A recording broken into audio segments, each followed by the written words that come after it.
Beach Marina Replacement Project update. Is that replenishment?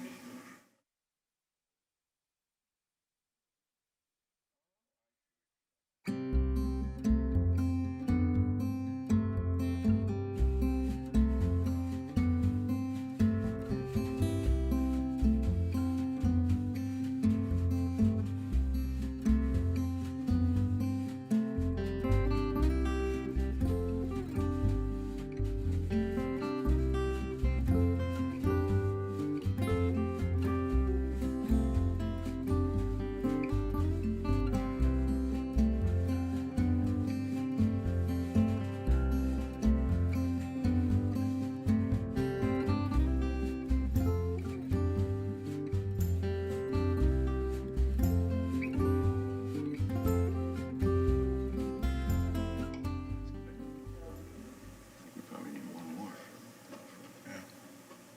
Do we need a quorum, excuse me, do we need a quorum to get, We need one more to show. One more, okay? and somebody I think committed. we'll get there.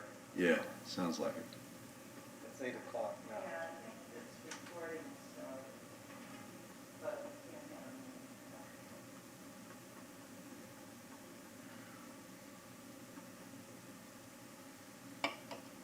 Does everybody have an agenda? Does anybody need one? I have extras. Yeah, I'll take Yeah, one. you got extra, sure. Paper All right. ones are easier than poking around. I'm back to the table. Thank you. Oh, you want the front sheet too? Of course. Of course, God bless you. It's got all kinds of good information. Thank you, sir. Thanks.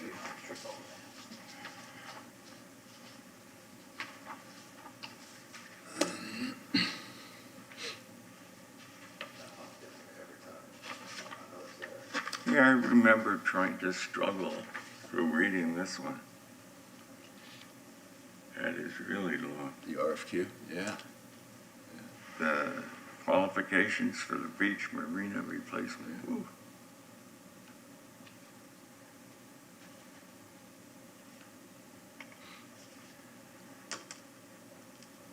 I notice you have number 5 here. Oh, yes. There's something in the presentation that we'll see, no doubt. This lady on the board. Let's see it. I had $4 to $5 million appropriated for this plan. Oh. Crazy. Good morning. Good morning. Hi. Miranda, I didn't meet you last time. Oh, thank you. I'm Chet O'Brien, and well, Wade Carlisle. And Mike Groman again. Hi, Miranda. Nice to meet you. Good morning. do you have a copy of, No, I will take one. our leader will give us one. Thank you. All right. It's 8 o'clock. Let's get going. It'd be nice if everybody could just introduce themselves. Certainly. Again, I'm Wade Carlisle, now serving on my second term, I guess first full term on the Marine Advisory Board. Mike Groman, and I think this is my second term. What else count? I'm Chet O'Brien. I've been here forever, it seems. My name is Miranda Douglas. This will be my first term with you all. Welcome. So nice to have you here. Thank you. The minutes, did everybody get a chance to read them? I signed off on them. All right, all approved? I make a motion for approval. A second? All in favor? Aye. Aye. All right, is there any citizens to be heard? Clerk? Yes. Yeah, you want to speak? Yeah, you'll have to come up. Just real quick, like, Well, that's good. Come up here, please, your name my and, name's Courtney Ross. okay. Spent a few terms on your side of the Oh, bench yes. over the years. Right. Been in business on the waterfront all my whole life. Oh, yeah. And just a little concerned with the parking situation, which I'm sure you've probably heard more and more and more about. And just down at the marina here, which is it going to be any easing of it, or is what we see, what we've got and we're going to have for 2 years? Because it's really pretty tough for boat owners down there. I have a boat there, we make the best of it, but there's just a lot of people you can see, it's really tough on them, up and down that hill, and there's always a little confrontation down there at the unloading zone. You're talking about the Seminole? You're talking downtown at Coachman?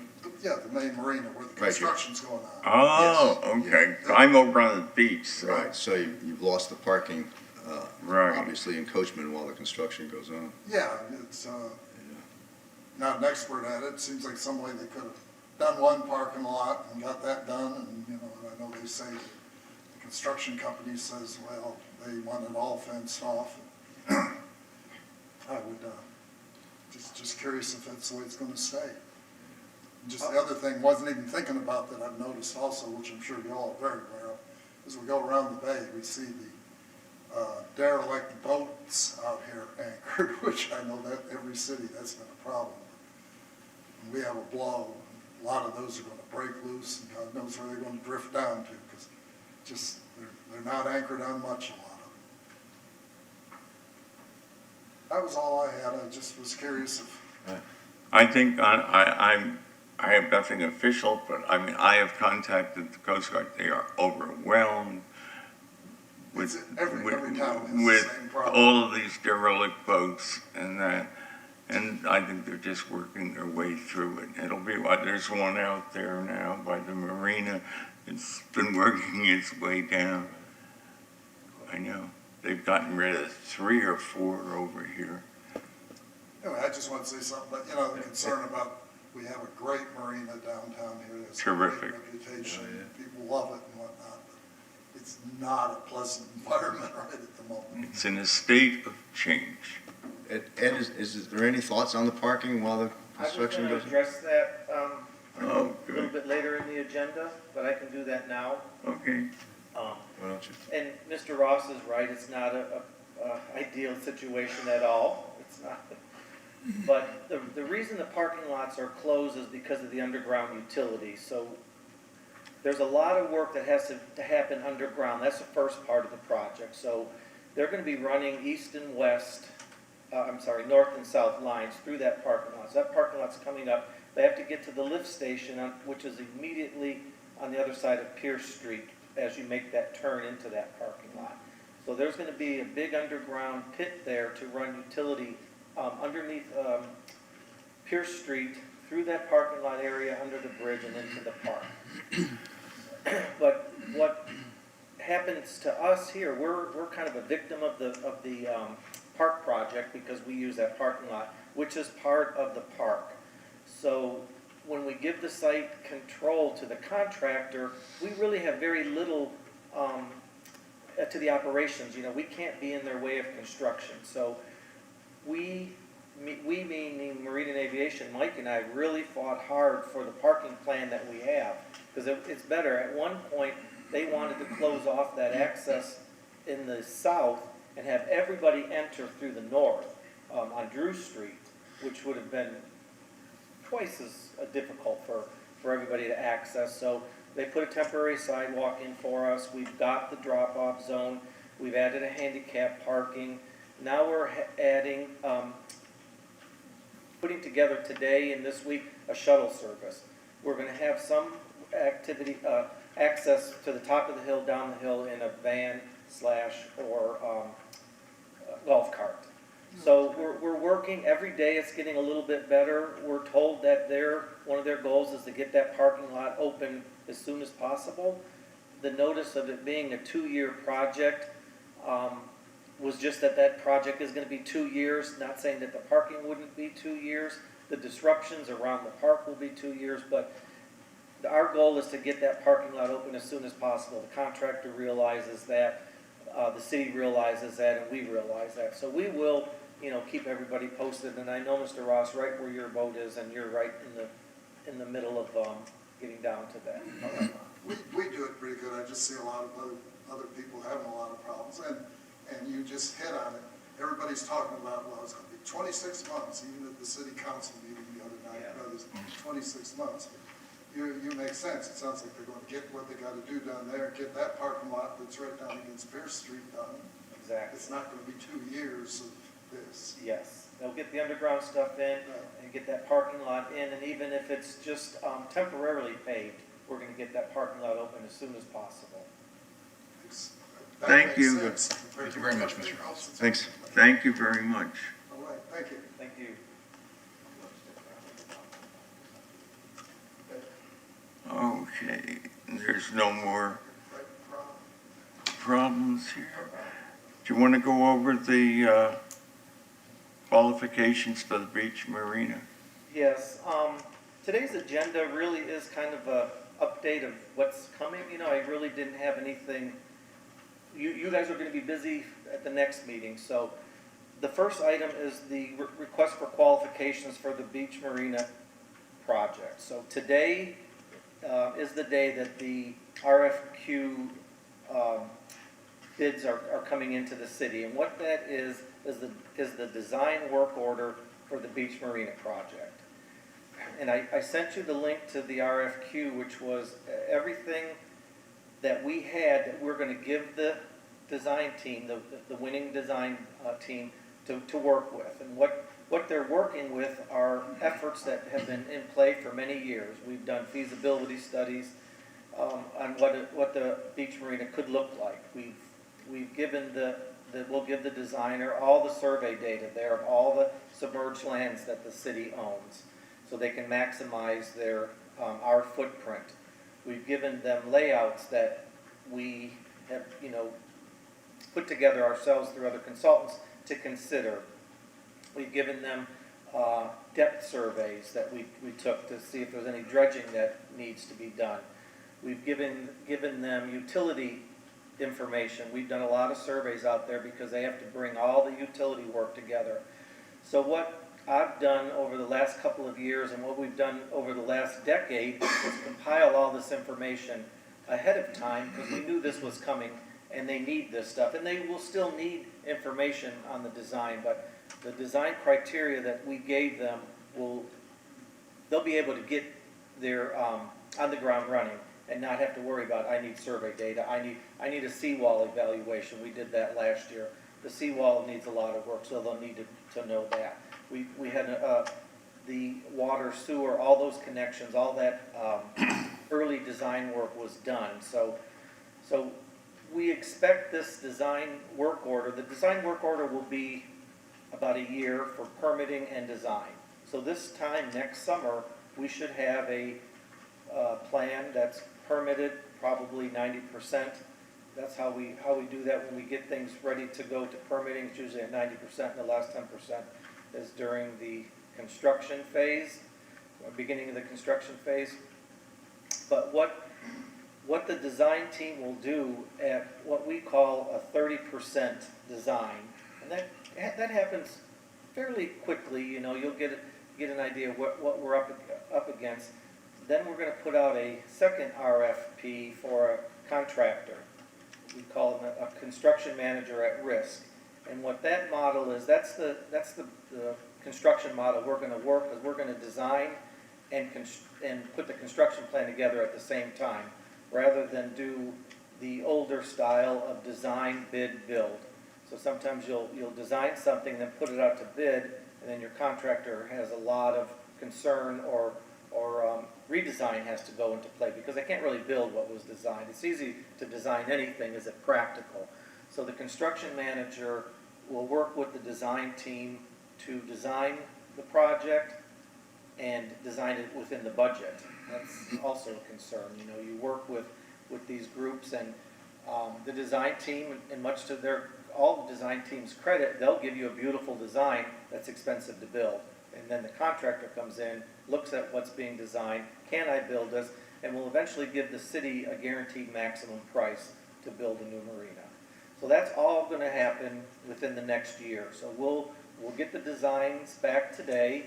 We have a committee that will review the applications. I don't know how many there'll be. They're due today at 10 a.m. That committee will select a design team, and then we'll bring it to council at the quickest meeting after we're done with that process.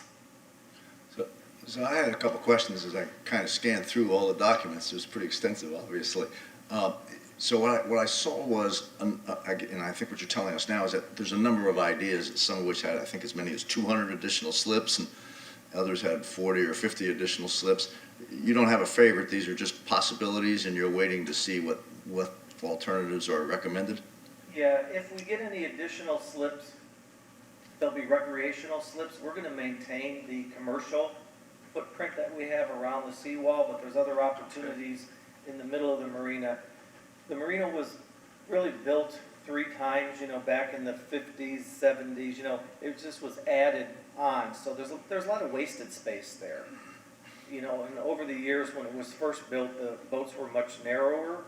So you had a lot of narrow slips, and as boats got bigger, slips needed to get bigger, so 2 slips became 1, but it's really bigger than it needs to be. So you can see there's a lot of opportunity to, size the slips accordingly and compact them more. And the other curious area that I was just wondered about was the seawall work.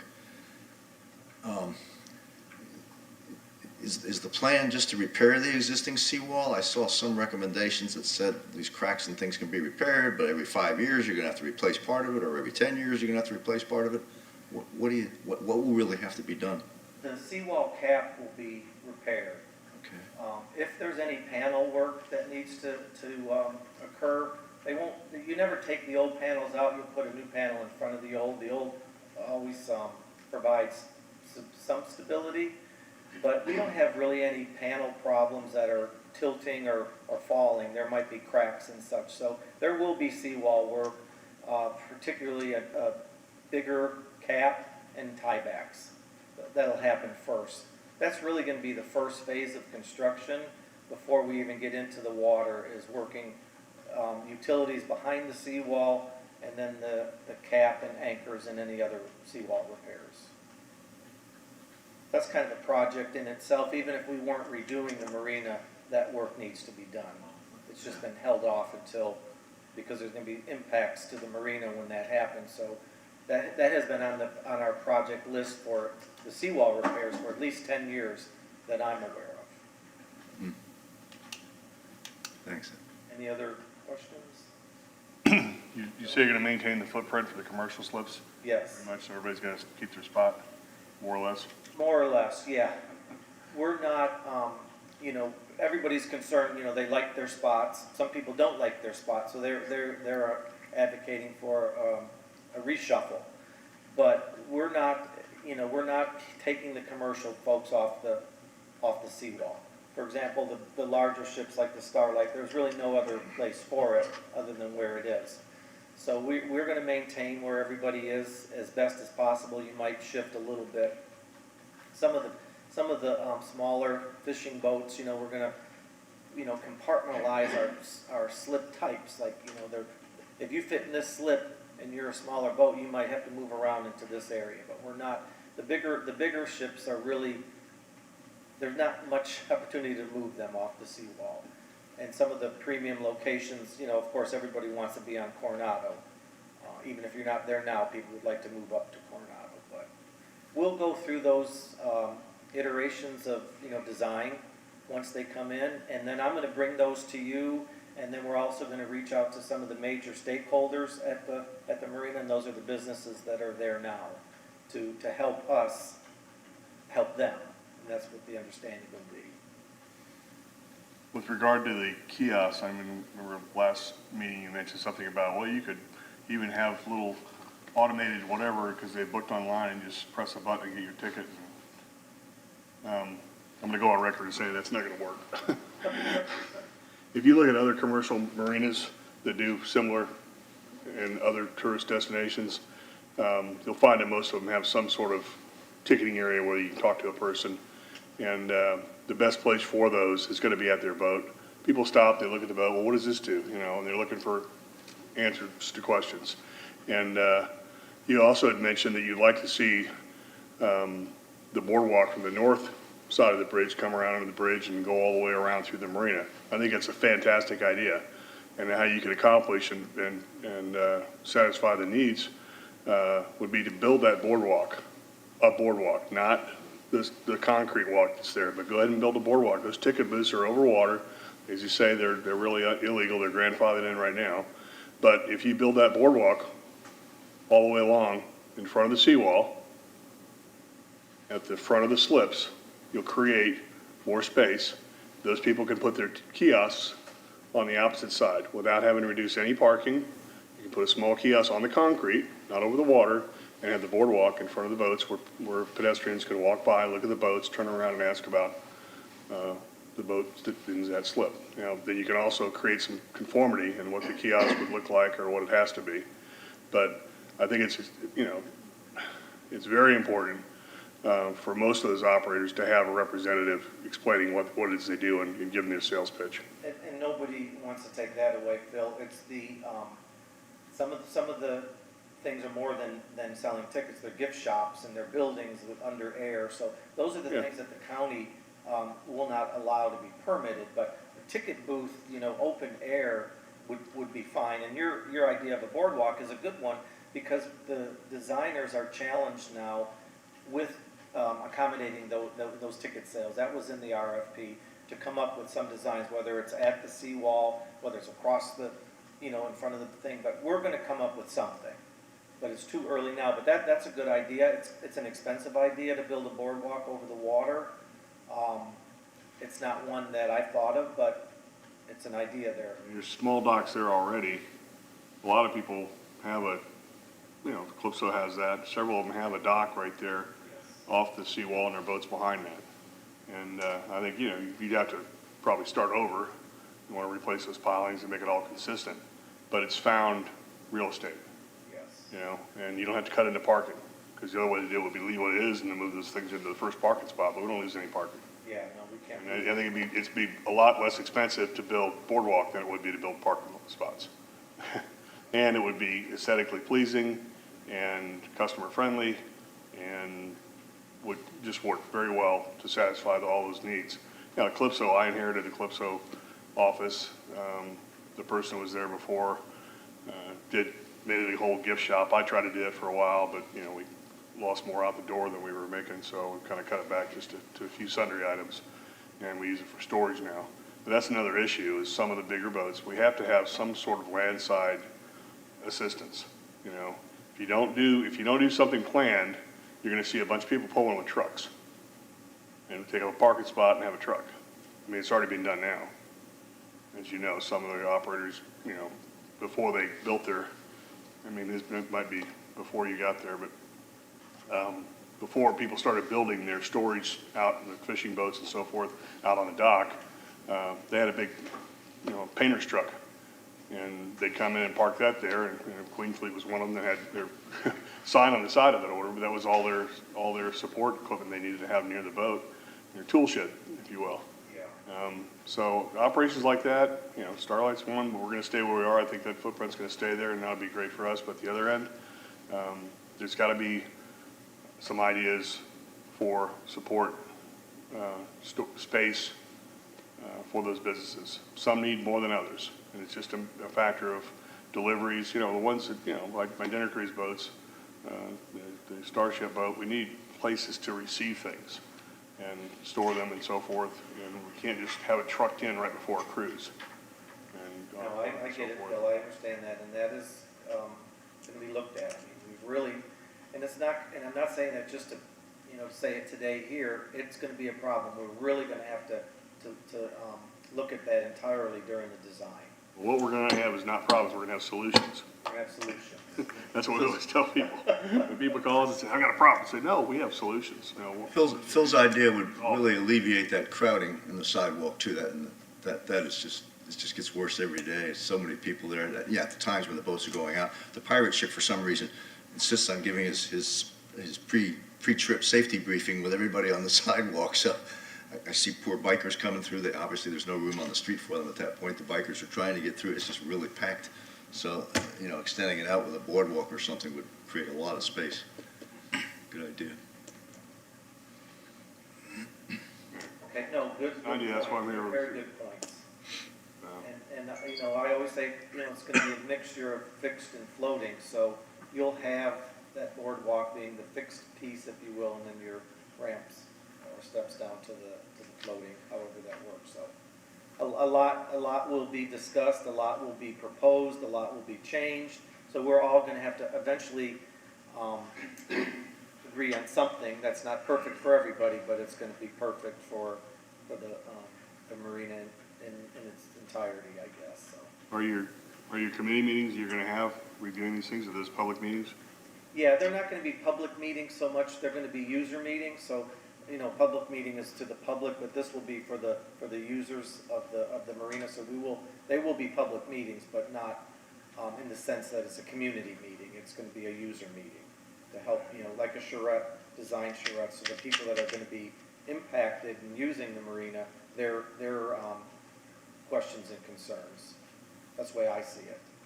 The public could come, anybody could come to it, but Well, I'd just like to know when they are, so that, if I'm not on a committee, I'd like to attend just to listen to what's going on and understand how things happen. Yeah, and I don't know- When they're decided on, and you bring it here and you say, this is what we decided, and I say, well, wait a minute, what about that? when you see the crane and the barge coming up. Yeah, no, Here's you the understand. plan. And I'm, Love it. and by now you know me pretty well, and I'm, it's not all about me. I've got a few boats there. I'm probably the biggest marine operator there. However, I'm looking after the whole industry because I want it to work for everybody. Exactly. And I appreciate that because not everybody has that attitude. Some people are me, Yeah. but I have to balance It's human nature. everybody. So, anybody else? I know. Could I make one comment?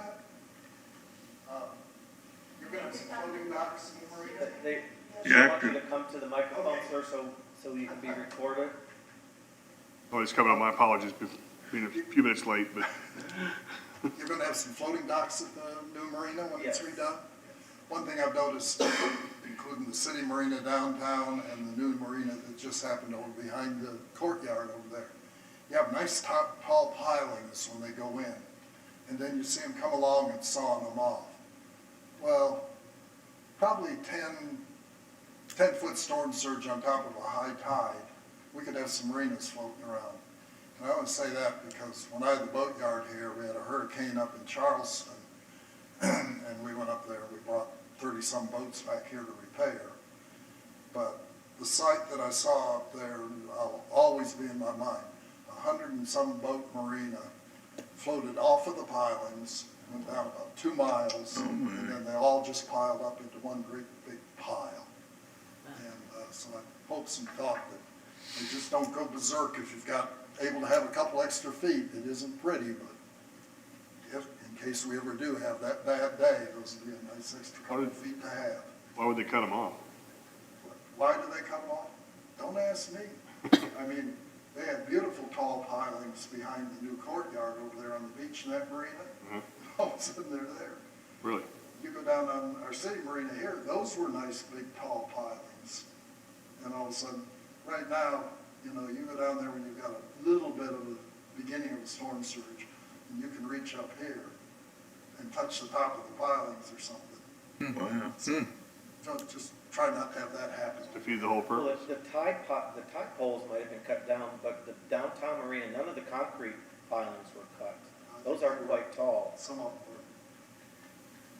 I'd have to go down there and look. 'Cause were. It seems like, Yeah, because I'm so aware of it, because I'll always remember the day of up there in Charleston, getting a little boat and coming up to this whole marina, and as one of my doctor customers said, he said, well, doctor tied his boat up good, didn't he? He said, "It's still got the docks on both sides." Oh, that's it funny. will be designed for storm surge, I can promise you Yeah, that. Okay. That's a very good point. you see a lot of construction when they come coming down. It seemed high enough at the time, but boy, it is a mess. Didn't Thank you. Inject anything there. Do you want, Any other questions on I know today's the day, so we'll know today whether we have 1 bidder or 10 bidders, so I can't wait to find out. when we'll Haven't get that received any process. yet? Pardon? You haven't received any yet? They're due in at 10. Really do it 10, but if I But was, I I would have have submitted not it got, before I 10. have not got word yet. Okay. That's like the secret ballot, you gotta wait till they're all in and they'll tell you who submitted, so I'm anxious to see that.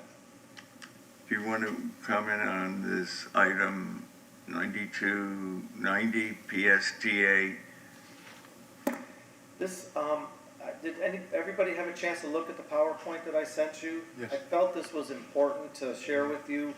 This was a presentation that council received back in May from PSTA. And everybody, I know you guys have talked about water transportation, water taxis over the many years, but now it's actually got momentum. So PSTA is working with Forward Pinellas on a waterborne transportation initiative in Pinellas County. And Clearwater will be their starting point for that. Right now, there's, small taxi services here and there. Clearwater really Clearwater has really the only viable ferry system right now, the Clearwater Ferry. So it's been operating for about 4 or 5 years now, and it can expand and it can go elsewhere. But when you think about water transportation in Pinellas County, it needs to be a scheduled service, it needs to be reliable, and it needs to go other places than just a triangle like it does now to the beach and downtown. People have to be able to go places on it. So I'll use the example of Jolly Trolley. Jolly Trolley used to be just a beach trolley. You just ride around the beach in circles and pick up people and drop them off. Now it goes all the way down to the south beaches up to Tarpon Springs. You can actually use it for transportation. And that's a PSTA. PSTA took over Jolly Trolley years ago and run it. Now PSTA is looking at a ferry system that they would operate like a bus system. And it would go from, Clearwater down to Johns Pass, around to St. Petersburg and wherever the routes are going. So in saying that, they were giving a presentation to the council, and with this new marina project, we are going to reserve a spot for them to build a ferry landing. They have a ferry landing now, but it's just really, come over here, this is a wide enough dock, we'll let you, do your ferry landing here. It doesn't have the things that you really need for a transportation system, an official place where they can park these ferries at night and start their route the next day, shade protection, handicapped accessibility. So there's a lot of things that we're looking at and we're going to design in this new marina for a ferry landing with PSTA. So that's why I wanted you to look at this, and there'll be more discussion on this. That group meets, the Forward Pinellas Transportation Group meets about every 2 to 3 months. It's their schedule, I can't figure it out, maybe it's quarterly. But as this plan evolves, PSTA can apply for federal money. And they have that conduit to get, federal money and then bring it down to like, say, Clearwater level. We can't apply for this federal transportation money as, PSTA can. So it's and they're applying for money this year in their grant cycle, and will again next year. And hopefully, by the time the marina goes under construction, we'll have money. They're already designing their ferry landing. They will pay for that, and we will work with our designers to fit it into the marina design. Very good. So I had one comment, which I guess is not for you, really, it's more for the PSTA. I thought it was a great vision, and I think it's a super project if they can pull it off. Boy, it would really offer so many advantages and benefits, I would think. But I was really shocked to see that they're thinking about boats that are going to cost $4 to $5 million each. Did it really say that? Yeah, That's insane. I was surprised too at the cost of those. Is anybody giving them that feedback that that's insane? Yes, Okay, I think all they right, realize thank it you. too. But that's the industry. They're looking at these hybrids, these boats and they'll last many years. A lot of the ferries that we're using now are just, pontoon boats. Yeah. These are vessels that'll be in service for many years, and they're very expensive. I agree with you. Just like buses are very expensive. So. You get 10 motor coaches for. I agree. I saw that. I'm like, there's government at work for you. Very expensive. How it feels. That's completely out of perspective. I mean, I understand. And the technology is really not there yet. and they don't have the battery capacity. The batteries add so much weight. Lauderdale has, and I'm surprised the study didn't include Fort Lauderdale, it probably has the best example of the water taxi ferry service. You know, it's a tourist thing too. It's, Clearwater Ferry Service came along and did it for the lack of parking for people that work on the beach. That was their whole business model. When the aquarium was going to move downtown, if that was successful, I was doing an operation called Sea Life Safari with the aquarium, which they've taken over. They had their own boats that were ferrying people downtown to the exhibit at the Harborview. And our agreement was, okay, when you move downtown, then you'll take over Sea Life Safari and I'll set up a water taxi. That'd be perfect, because now there's a reason to go downtown, there's a reason to go to the beach. And I thought it was viable. What the ferry service did, now I like the Rodriguez's, they're friends, industry friends, but I didn't see that working. I said it's gonna need subsidies, it's only one way. You're talking about just those employees going that way, and there's nothing for tourists to go downtown yet, except for a few restaurants. That's growing. And hopefully it gets a little momentum there. But I said, I'm not gonna chase something that needs subsidies, because I don't wanna run a business that won't stand on its own and have to go ask for a handout to me. If it doesn't stand on its own, it shouldn't be running necessarily, I don't think. Some things like PSTA does, they can't make it work at a profit, but you have to have public transportation within your community.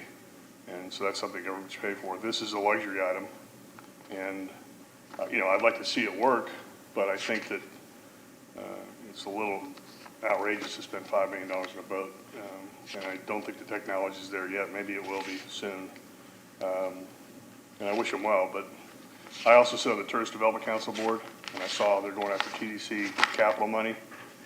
If I'm gonna have to be against that on the TDC, because then the next thing PSTA will say, well, we need to replace our vehicles that are going up and down the beaches. That's tourism related, and we need to, get money for that too. And I don't think that's an appropriate use of those dollars. So just kind of give you my 2 cents on this. After I read through this thing, I'm like, I get it. if you want to, the Rodriguez's have tried to make it work, and they've got skin in the game, and says, why don't you do that? And I say, I'm not gonna mess with it right now. It's their deal, and now they've worked their way into having government pay them to operate the thing for them, and they'll make money that way. And I wish them well, and I'd like to see something like this, honestly, but until there's more things to do downtown, I don't see the tourism people on the beach using it to go downtown. Maybe they go to Dunedin. I think that's worked for them to take people to Dunedin. And as I said, I think it can be a positive thing, but I think these dollars are just, it's ridiculous. Think of the money you could put towards some other way to get people to the beach.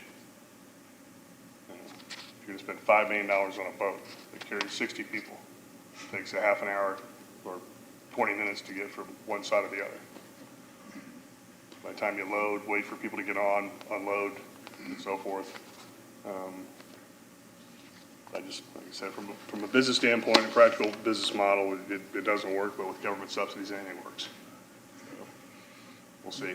Would that be a similar model with Jolly Trolley, where PSTA would acquire the operations of Clearwater Ferry to run, or how does that work? I was kind of curious. Well, Clearwater Ferry is under contract with the city, so if PSTA were to take over or put in ferry service, they could go out to bid, get an operator like Clearwater Ferry. Clearwater Ferry is not guaranteed to have a role in the ferry service. They're the ones operating now. But they could go under the umbrella of PSTA. And the way that PSTA looks at that too is, you'll have your bus card or ferry card. It works on the bus, it works on the ferry, the fare box, as they call it. You can just come in and you can transfer from the ferry to the trolley. So they're trying to integrate it like that, so where you can go from A to B and then take another form if you have to, transportation. But, when you talk about, how many times you see a bus drive by and there's nobody on it, and you think, what a waste of gas or whatever, fuel. But the reliable ferry service is that it has to be reliable. If that bus there's nobody on it, you know, people can't say, I hope a bus comes at 10 o'clock today. The schedule says it will, but I'm not gonna stand on this corner at 10 and no bus comes by. So that's how bus systems work, you know, they have to have reliability, whether they're empty or not. And a ferry service would be similar, because you can't go to work if you're not sure you can get home.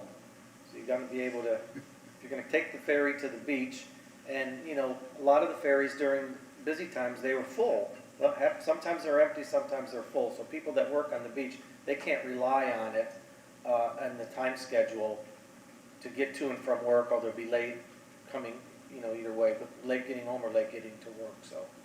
So it's in development, but it's got more momentum now than ever, with Forward Pinellas backing it, and now PSTA's involvement. Very good. One other comment, you hit on everything for me. I'm on the board for Jolly Trolley as well. And that's one thing I would have done if my plan was do the water taxi ferry service or whatever, but partner with the trolley. Because when bad weather hits, I had the same kind of open air boats, they're not going to be something like they're proposing here. But when the weather turns, then you're out of service. And, you know, they should have partnered with the trolley right off the bat to create or circuit. The trolley was a standalone, it's a 501c3 that was operated in Clearwater, for Clearwater as it started. It was failing, and they brought some new management in, and Rosemary Windsor, who's now operating as our executive director, is a UPS veteran, all about logistics, and she's really done well with the operation. It's grown, and the city of Clearwater used to fund Jolly Trolley to the tune of about $100,000 a year. And what's happened is PSTA has taken that over now as the trolley has grown, and they are now funding the routes that are run for public use. The thing that the Jolly Trolley does, and the reason why it's still a standalone entity as opposed to being taken over by PSTA, is they do charters as well for weddings and groups and so forth. And the profits, that's profitable business. The profits we make there go toward purchasing new trolleys. So we keep our equipment up to date.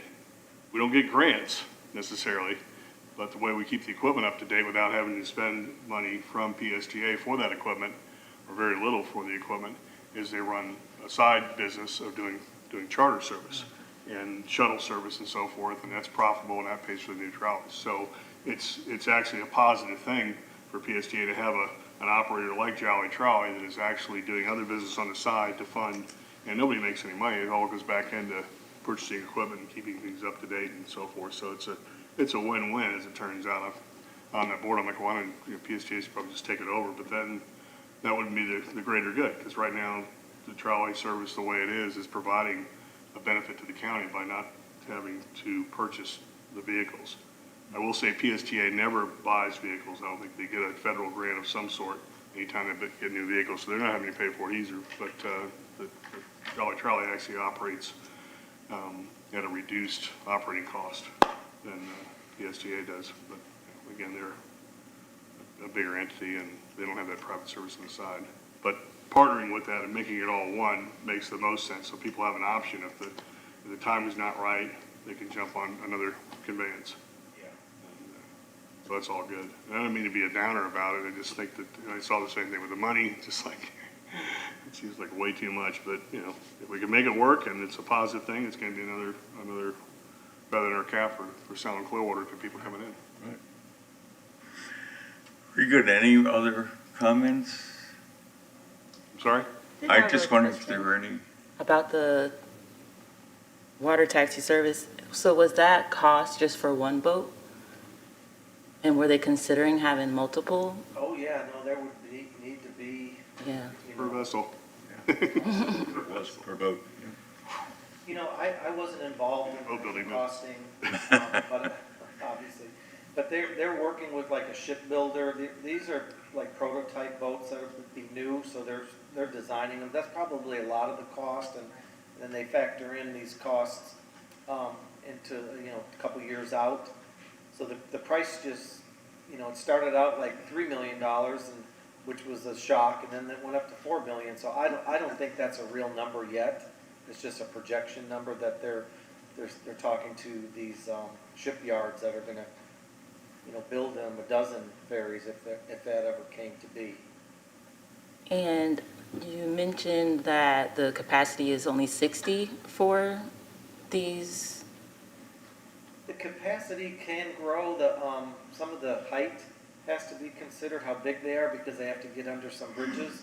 If they're gonna go through the intercoastal, not everything is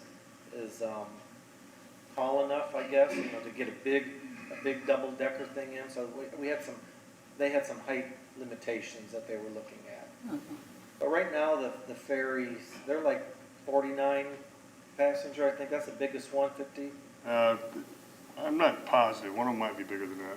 The one that's fully enclosed, I think. Yeah, so there may be different sizes, and, I don't think they'll be all identical, but, depending on the route. Right. You might have a bigger one in Clearwater here at the beach, where you're unrestricted by height.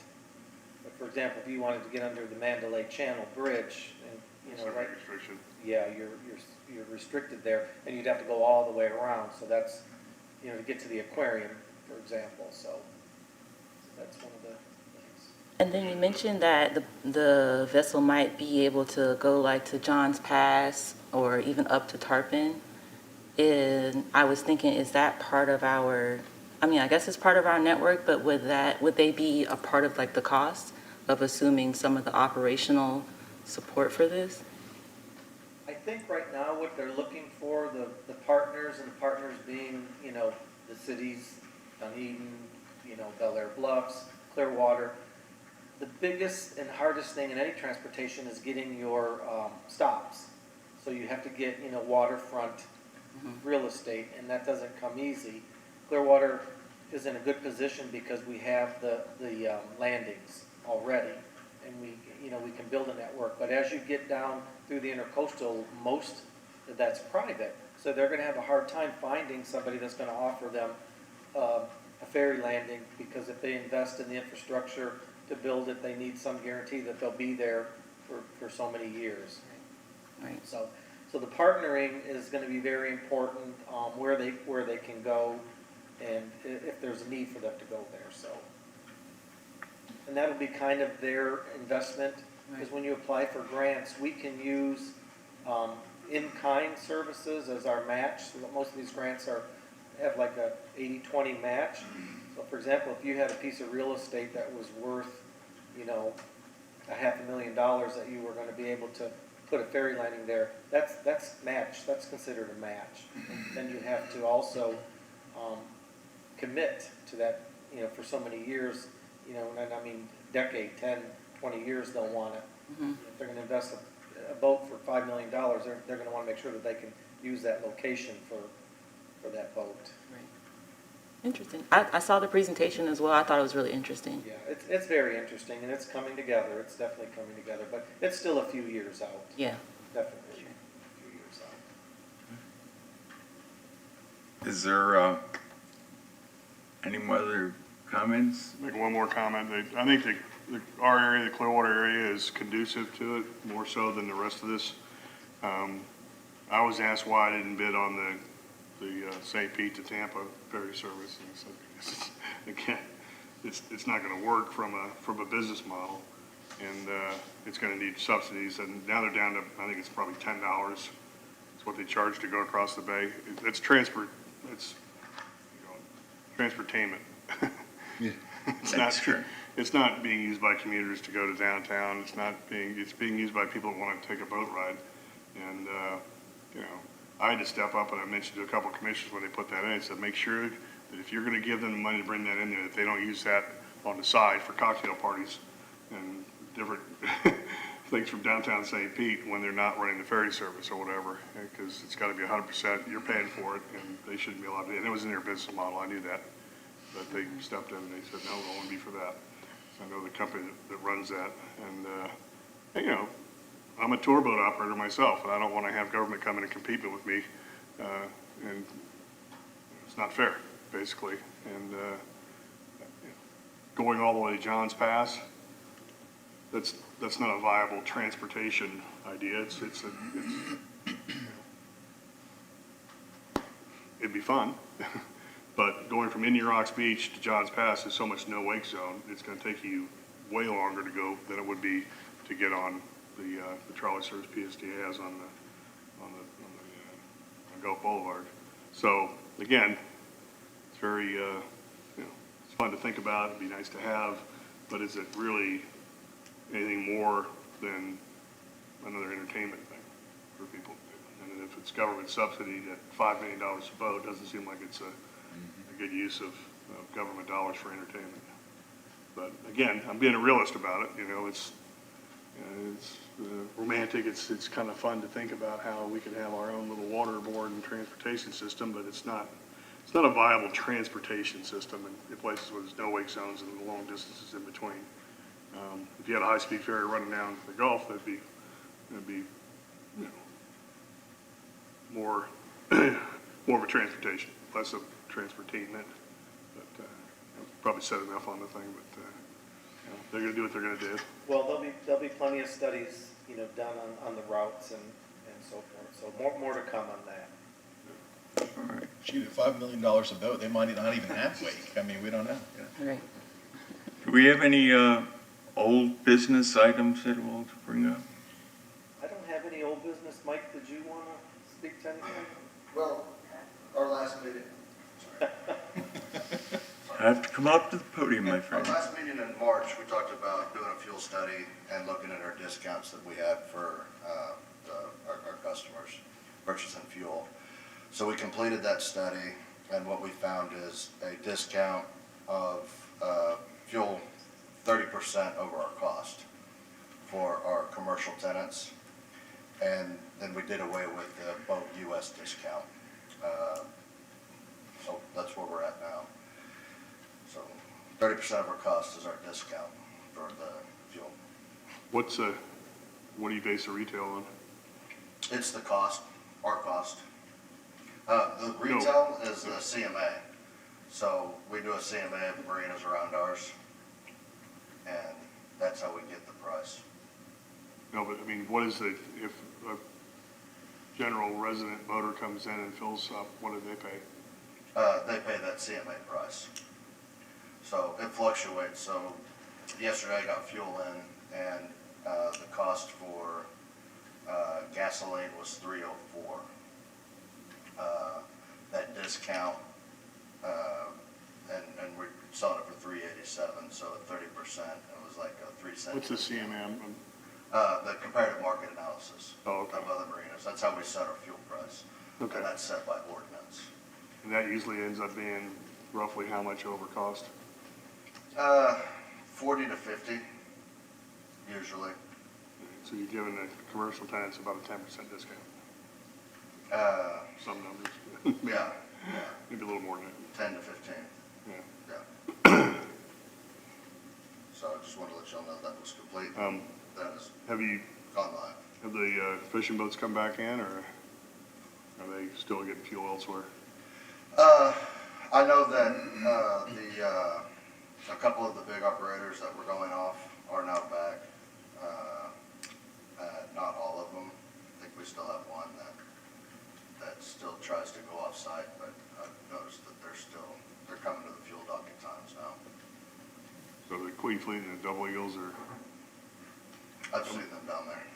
I'm sorry? I've seen them at our fuel dock here recently. It'd be interesting to, you were keeping track of everything, I know, and it's great they did, and I want to keep track of those operators. I think, what I didn't say last meeting was, when I talked about this, was that I didn't think I should get a better rate than the Double Eagle or the Queen Fleet, because they go through a lot more fuel than I do. We get a lot of fuel, but they get far more, and you might consider a tiered level based on the amount that you're getting a little bit better. I mean, what I'm looking for is just give them the deal good enough to where you're making money and they're getting a good enough deal not to go elsewhere. Well, that's was the idea behind that fuel study. I have invoices from Right. other people that sell to the commercial tenants, and I'm right on par with them. So, Good. Hopefully it brings more, and And I'll just say something too. It's expensive to run that fuel dock. The system, the permits that we have to do, the inspections, So a lot of people, that money goes right back into the marina. So I always tell the users, when you buy fuel here, the money is, it doesn't go to the city's general fund, that stays in the marina fund. That fuel dock keeps the lights on at the marina. You know, our slip leases are reasonable, our other costs are reasonable. That's really our generator there to pay for operations. And it's an expensive operation. You know, one mishap, you know, costs us tens of thousands of dollars with the state, you know, doing an investigation and soil sampling, and you have to keep your tanks up to all these new regulations. So I always tell everybody, don't complain so much about the fuel costs. You know, we do make a little bit of money on it, but it's to keep everything else running. That is really the, you know, we might have to get, you know, raise rates other ways to keep the lights on, as I always like to say. So that the fuel situation, you know, we sell to the sheriff's department, fire department, Clearwater Police Department, the aquarium.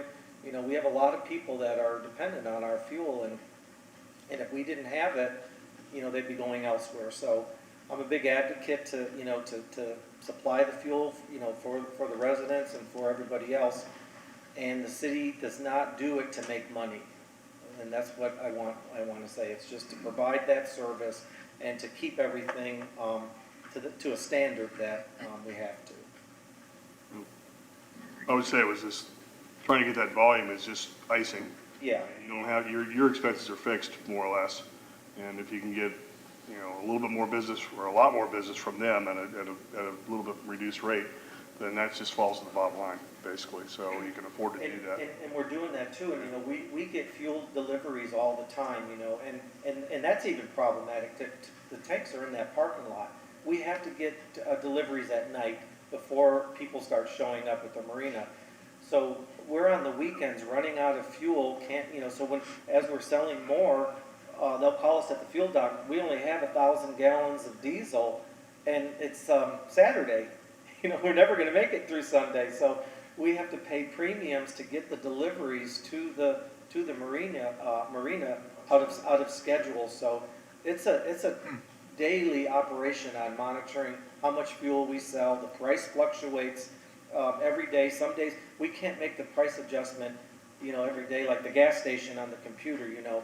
So some days we make more, some days we lose some. You know, it's a constant balancing act with the fuel sales. And Mike does a good job doing that, and we all do a good job doing it, but he primarily is the one that is tasked with that. Do they have a fuel pump at their docks as well? I know there's one in the transit slip. Yes, they do. At the fishing boats, they have their own as well. They do, but they're out of service. So they're not in service. They didn't want to pay to get the product to service. So after we, you know, a few years ago, the state made us redo all those crash valves on there. So we redid them, and then it had some other issues. I want to say it's like right around an $8,000 repair. They chose not to get that fixed. So they can't get gas on their dock. Yeah, well, I think that's, it saves us all a lot. You wouldn't want my boat tying up the fuel dock that long, and you know, it just costs money for the staff to be there attending to it, you know, and have to have a crew to come in and move the boat, and they're gonna stand around while they're doing it, so it doesn't make any sense either. But maybe they thought since they're having to go off property anyway, it's no use, so maybe they'll have a different mindset to upgrade that, if it's the right price. New design. Yeah, with the new design, I mean, that's a big consideration, where those fuel lines, because they're on the outside of the seawall now, so that's part of this design is how we're going to run fuel out to the end of the dock, what the regulations are going to allow us to do if we move the fuel dock, or there's a lot of questions about fuel, but those pumps like that you have at the Starlight and the other ones, that we're going to take a big look at that. I know you want to maintain yours, and we do too, because we can't have you at the fuel dock fueling up. It would just be, you're too big and it takes too long. So. Just run all the way down to the fire ship and just tee into that everywhere. Those fuel lines are very expensive. And it's very expensive to maintain. It's very expensive. So. We're at the point here for your report, yeah.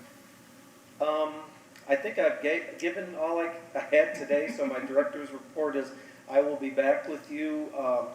I'll start sharing things as the design comes in, I'll let you know about the bid, how many we received, and then when we do our selection.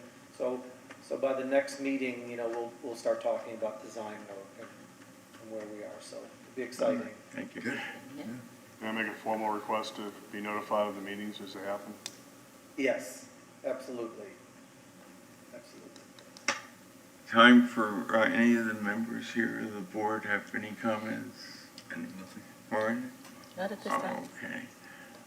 Then I might entertain a motion to adjourn. I'd like to make a motion for us to adjourn tonight. I'll second. All in favor? Aye, we're done. Thank you. Good.